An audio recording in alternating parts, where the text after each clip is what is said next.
መጽሐፈ ኢዮብ ምዕራፍ 31 ከዓይኔ ጋር ቃል ኪዳን ገባው፣ እንግዲህስ ቆንጆይቱን እንዴት እመለከታለሁ? የእግዚአብሔር ድል ፈንታ ከላይ፣ ሁሉንም የሚችል አምላክ ርስት ከአርያም ምንድን ነው? መዓትስ ለኃጢአተኛ መለየትስ ለሚበድሉ አይደለችምን? መንገዴን አያይምን? እርምጃዬንስ ሁሉ አይቆጣጠርምን? በእውነተኛ ሚዛን ልመዘን፣ እግዚአብሔርም ቅንነቴን ይወቅ።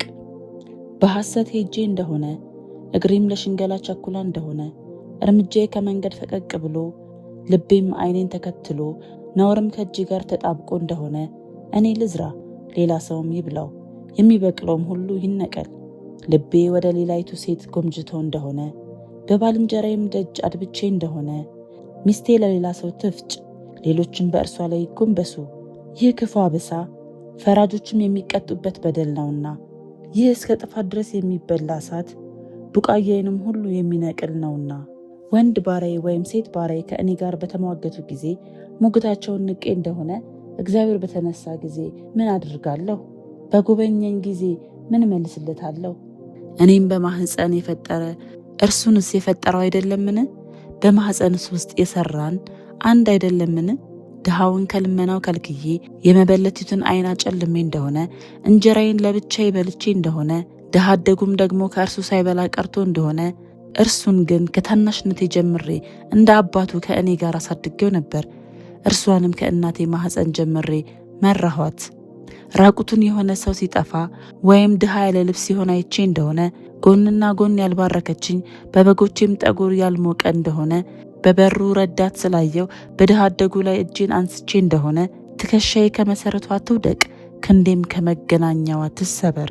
የእግዚአብሔር መዓት አስደንግጦኛልና በክብሩ ፊት ምንም ማድረግ አልቻልኩም።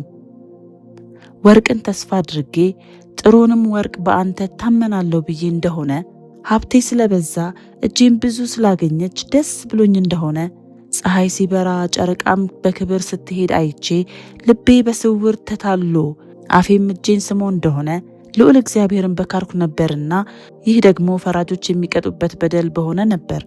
በሚጠላኝ መጥፋት ደስ ብሎኝ ክፉ ነገርን ባገኘው ጊዜ ሐሴት አድርጌ እንደሆነ ነገር ግን በመርገም ነፍሱን በመሻት አንደበቴን ኃጢአት ይሠራ ዘንድ አልሰጠሁም።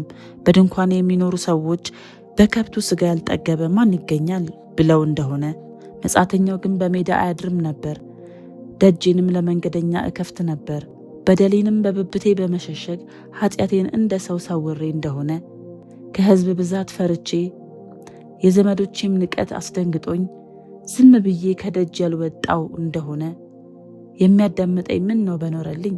እነሆ የእጄ ምልክት ሁሉን የሚችል አምላክ ይመልስልኝ። ከባላጋራ የተጻፈው የክስ ጽሑፍ ምን ነው በተገኘልኝ። በትከሻዬ ላይ እሸከመው አክሊልም አድርጌ በራሴ አስረው ነበር።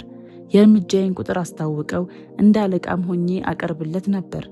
እርሻዬ በእኔ ላይ ጮኻ እንደሆነ ትልሞቿን በአንድ ላይ አልቅሰው እንደሆነ ፍሬዋን ያለ ዋጋ በልቼ የባለቤቶችን ነፍስ አሳዝኜ እንደሆነ በስንዴ ፋንታ አሜኬላ በገብስም ፋንታ ኩርንችት ይውጣብኝ። የኢዮብ ቃል ተፈጸመ።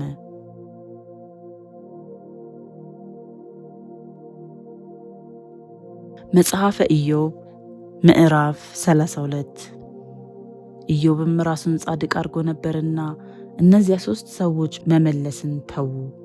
ከራም ወገን የሆነ የቡዛዊ የባርክኤል ልጅ የኤሊሁ ቁጣ ነደደ። ከእግዚአብሔር ይልቅ ራሱን ጻድቅ አድርጎ ነበርና ኢዮብን ተቆጣው። ደግሞም በኢዮብ ፈረዱበት እንጂ የሚገባ መልስ ስላላገኙ በ3ቱ ባልንጀሮቹ ላይ ተቆጣ። ኤሊሁ ግን ከእርሱ ይልቅ ሽማግሎች ነበሩና ከኢዮብ ጋር መናገርን ጠብቆ ነበር። ኤሊሁም በእነዚህ በ3 ሰዎች አፍ መልስ እንደሌለ ባየ ጊዜ ቁጣው ነደደ። የቡዛዊውም የባርክኤል ልጅ ኤሊሁ ተናገረ፣ እንዲህም አለ፣ እኔ በዕድሜ ታናሽ ነኝ፣ እናንተ ግን ሽማግሌዎች ናችሁ። ስለዚህም ሰጋሁ፣ እውቀቴን እገልጥላችሁ ዘንድ ፈራሁ። እንደዚህም አልሁ፣ ዓመታት በተናገሩ ነበር፣ የዓመታትን ብዛት ጥበብን ባስተማረች ነበር። ነገር ግን በሰው ውስጥ መንፈስ አለ፣ ሁሉንም የሚችል የአምላክ እስትንፋስ ማስተዋልን ይሰጣል። በዕድሜ ያረጁ ጠቢባን አይደሉም፣ ሽማግሌዎች ፍርድን አያስተውሉም። ስለዚህ ስሙኝ፣ እኔ ደግሞ እውቀቴን እገልጥላችኋለሁ አልሁ። እነሆ ቃላችሁን በትዕግስት ጠበቅሁ፣ የምትናገሩትን ነገር እስክትመረምሩ ድረስ ብልሃታችሁን አዳመጥኩ፣ እንዲሁም ልብ አደረግሁ። እነሆም በእናንተ መካከል ኢዮብን ያስረዳ ወይም ቃሉን የመለሰ የለም። እናንተም ጥበብን አግኝተናል፣ እግዚአብሔር ነው እንጂ ሰው አያሸንፈውም እንዳትሉ ተጠንቀቁ። እርሱ ግን ቃሉን በእኔ ላይ አልተናገረም፣ እኔም በንግግራችሁ አልመልስለትም። እነርሱ ደነገጡ፣ ዳግመኛም አልመለሱም፣ የሚናገሩትንም አጡ። እነርሱ አልተናገሩምና ቆመው ዳግመኛ አልመለሱምና እኔ በትዕግስት እጠብቃለሁን? እኔ ደግሞ ፈንታዬን እመልሳለሁ፣ እውቀቴንም እገልጣለሁ። እኔ ቃል ተሞልቻለሁና በውስጤም ያለ መንፈስ አስገድዶኛልና። በተሃ ጠጅ እንደተሞላና ሊቀደድ እንደቀረበ አቁማዳ፣ ሊፈነዳ እንደማይችል እንደ ወይን ጠጅ አቁማዳ እነሆ አንጀቴ ሆነ። ጥቂት እንድተነፍስ እናገራለሁ፣ ከንፈሬን ገልጬ እመልሳለሁ። ለሰው ፊት ግን አላደላም፣ ሰውንም አላቆላምጥም። በማቆላመጥ እናገር ዘንድ አላውቅምና፣ ያለዚያስ ፈጣሪ ፈጥኖ ከሕይወቴ ይለየኝ ነበር። መጽሐፈ ኢዮብ ምዕራፍ 33 ነገር ግን ኢዮብ ሆይ ንግግሬን እንድትሰማ ቃሌንም ሁሉ እንድታደምጥ እለምንሃለሁ። እነሆ አፌን ከፍቻለሁ፣ አንደበቴም በትናጋዬ ተናግሯል። ቃሌ የልቤን ቅንነት ያወጣል፣ ከንፈሮቼም የሚያውቁትን በቅንነት ይናገራሉ። የእግዚአብሔር መንፈስ ፈጠረኝ፣ ሁሉንም የሚችል አምላክ እስትንፋስ ሕይወትን ሰጠኝ። ይቻልህ እንደሆነ መልስልኝ፣ ቃልንም አዘጋጅተህ በፊቴ ቁም። እነሆ በእግዚአብሔር ፊት እኔ እንደ አንተ ነኝ፣ እኔ ደግሞ ከጭቃ የተፈጠርኩ ነኝ። እነሆ ግርማዬ አታስፈራህም፣ እጄም አትከብድብህም። በጆሮዬ ተናግረሃል፣ የቃልህንም ድምፅ ሰምቻለሁ። እንዲህም ብለሃል፣ እኔ ያለ መተላለፍ ንጹሕ ነኝ፣ ያለ ነውር ነኝ፣ ኃጢአትም የለብኝም። እነሆ ምክንያት አግኝቶብኛል፣ እንደ ጠላቱም ቆጥሮኛል። እግሬም በግንድ አጣበቀ፣ መንገዴንም ሁሉ ተመለከተ። እነሆ አንተ በዚህ ጻድቅ አይደለህም፣ እግዚአብሔር ከሰው ይበልጣል ብዬ እመልስልሃለሁ። አንተ ለቃሌ ሁሉ አይመልስልኝም ብለህ ስለምን ከእርሱ ጋር ትከራከራለህ? እግዚአብሔር በአንድ መንገድ በሌላም መንገድ ይናገራል፣ ሰው ግን አያስተውለውም። በሕልም በሌሊት ራእይ አፍላ እንቅልፍ በሰዎች ላይ ሲወድቅ በአልጋ ላይ ተኝተው ሳሉ በዚያን ጊዜ የሰዎችን ጆሮ ይከፍታል፣ በተግሳጹም ያስደነግጣቸዋል። ሰውን ከክፉ ሥራው ይመልሰው ዘንድ ከሰውም ትዕቢትን ይሰውር ዘንድ ነፍሱን ከጉድጓድ በሰይፍም እንዳይጠፋ ሕይወቱን ይጠብቃል። ደግሞ በአልጋ ላይ በደዌ ይገሥጸዋል፣ አጥንቱንም ሁሉ ያደነዝዛል። ሕይወቱም እንጀራን ነፍሱም ጣፋጭ መብልን ትጠላለች። ሥጋው እስከማይታይ ድረስ ይሰልላል፣ ተሸፍኖ የነበረው አጥንት ይገለጣል። ነፍሱ ወደ ጉድጓዱ ሕይወቱም ወደሚገድሏት ቀርባለች። የናቀውን መንገድ ለሰው ያስታውቀው ዘንድ ከሺህ አንድ ሆኖ የሚተረጉም መልአክ ቢገኝለት እየራራለት ቤዛ አግኝቻለሁና ወደ ጉድጓድ እንዳይወርድ አድነው ቢለው ሥጋው እንደ ሕፃን ሥጋ ይለመልማል፣ ወደ ጉብዝናውም ዘመን ይመለሳል።